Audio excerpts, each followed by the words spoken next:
अल्लाह ही अल्लाह किया करो, दुख न किसी को दिया करो, जो दुनिया का मालिक है नाम उसी का। अस्सलामु अलैकुम व रहमतुल्लाहि व बरकातुहू।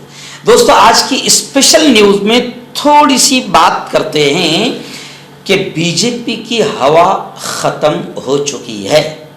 मोदी जी इस वक्त बौखला रहे हैं, तिलमिला रहे हैं और बीजेपी बड़ी परेशानी में है। जी हाँ, आज आप अगर ये इसलिए खास तौर से मैं कह रहा हूँ क्योंकि कुछ दलाल जो है वो बीजेपी की हवा बताने की कोशिश कर रहे हैं कि नहीं, बीजेपी को हरा नहीं सकते और बीजेपी ने बहुत ज़बरदस्त काम, बिल्कुल ज़बरदस्त काम किया, इसमें कोई शक नहीं। पूरे जितने भी सरकारी महकमे हैं उनको ख़रीद लिया है, जितने टीवी चैनल से है उनको ख़रीद लिया है। पूरा आईटी सेल जो है वो दिन भर गंदगी फैलाता रहता है और सोशल मीडिया पर जो है बीजेपी की वाहवाही चलती रहती है। लेकिन मैं सच्चाई यह है कि बीजेपी की हवा उखड़ गई है। आज का आप दैनिक भास्कर देखेंगे तो उस दैनिक भास्कर में भी पूरी तरीके से क्लियर कर दिया गया है कि अब मोदी जी का जो प्रभाव है और मोदी जी की जो हवा थी वो पूरी तरीके से निकल चुकी है।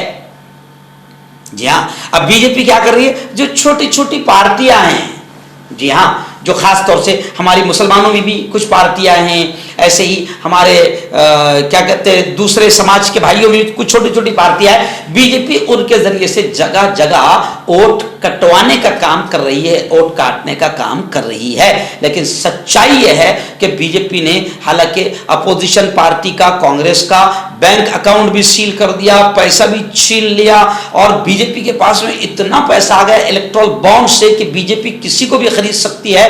बीजेपी धूम से पैसा बना रही है। अभी आपने देखा होगा कि बीच में बीजेपी के कुछ कार्यकर्ता और जिम्मेदार पकड़े गए करोड़ों रुपयों के साथ। हालांकि हमारे मुल्क की रखेल मीडिया ने उस खबर को नहीं दिखाया, मगर बीजेपी के पास बहुत पैसा, इसके बावजूद भी सच्ची बात यह है, रिपोर्ट ये आ रही है कि बीजेपी की गाड़ियों को लोग अपने गलियों मोहल्लों में घुसने भी नहीं दे रहे हैं।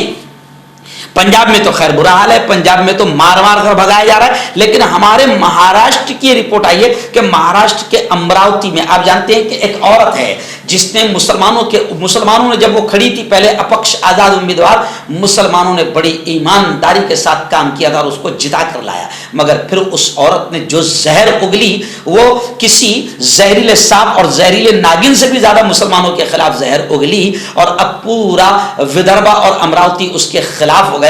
और गुज़िश्ता कल सोशल मीडिया पर हमने वीडियो देखे कि उस औरत की प्रचार की गाड़ियों को लोग जो है वो अपनी गलियों, अपने मोहल्लों में दाखिल भी होने नहीं दे रहे हैं। चाल निकल यहां से। बल्कि एक वीडियो उस औरत की जिसका नाम है नवनीत राणा, उस औरत की एक वीडियो वायरल हो रही है कि गुज़िश्ता कल वो 14 अप्रैल को बाबा साहेब अंबेडकर की जयंती के मौके पर किसी जगह वो पहुंची स्टेज पर। तो जैसी वो पहुंची तो लोगों ने पंजाब जिंदाबाद, पंजाब जिंदाबाद यानी कांग्रेस के धूम से नारे लगाए। आखिर उस को बड़ी बेशर्मी और बेगैरती के साथ वो कहते हैं ना कि बड़े बेआबरू होकर तेरे कूचे से हम निकले, वहां से नवनीत राणा को निकलना पड़ा। यानी आप समझ सकते हैं कि इस वक्त जो है बीजेपी की हालत मुल्की लेवल पर बड़ी खराब है। बीजेपी ने ईडी, सीबीआई का जबरदस्त इस्तेमाल किया, इसके बावजूद भी माहौल पूरा खराब है। संकल्प पत्र जो बीजेपी ने लाया है, प्रियंका गांधी ने कह दिया है कि बीजेपी का संकल्प पत्र एक दिखावा है। राहुल गांधी ने कहा कि उस संकल्प पत्र में महंगाई, बेरोजगारी ये बीजेपी के संकल्प पत्र से गायब है, यानी विकास के मुद्दों पर बात भी नहीं की जा रही है। कांग्रेस तर्जुमान ने कहा है कि बीजेपी के खिलाफ लोगों में सख्त नाराजगी पाई जा रही है और कांग्रेस के एक बड़े दिग्गज नेता ने यह कहा है कि बीजेपी का संकल्प पत्र नहीं, बीजेपी का वो माफीनामा है जिसमें बीजेपी 10 साल में जो सत्यानाश की मुल्क का और कोई विकास नहीं किया उसको लेकर वो जनता से माफी मांग रहे हैं। अब बीजेपी विकास के मुद्दे पर, बीजेपी जो है वो तरक्की के मुद्दे पर वो काम नहीं कर सकती, भाषण करने के लिए भी उनके पास कुछ नहीं है। इसलिए बीजेपी अब सिर्फ राम मंदिर के नाम पर रोटियां खाएगी और बीजेपी सिर्फ हिंदू मुसलमानों को लड़वाने के नाम पर ही रोटियां खा सकती है। लोग इस तरीके से सोशल मीडिया पर बात कर रहे हैं और एक दूसरे को होशियार कर रहे हैं। खैर, मुल्क के अल्पसंख्यक ने, मुल्क के दबे कुचले लोगों ने यह तय कर लिया है कि अब की बार नरेंद्र मोदी तड़ी पार, बीजेपी तड़ी पार। जबकि बीजेपी नारा लगा रही कि अब की बार 400 पार, तो उद्धव ठाकरे ने नारा लगाया है कि अब की बार बीजेपी 400 पार नहीं, अब की बार बीजेपी तड़ी पार।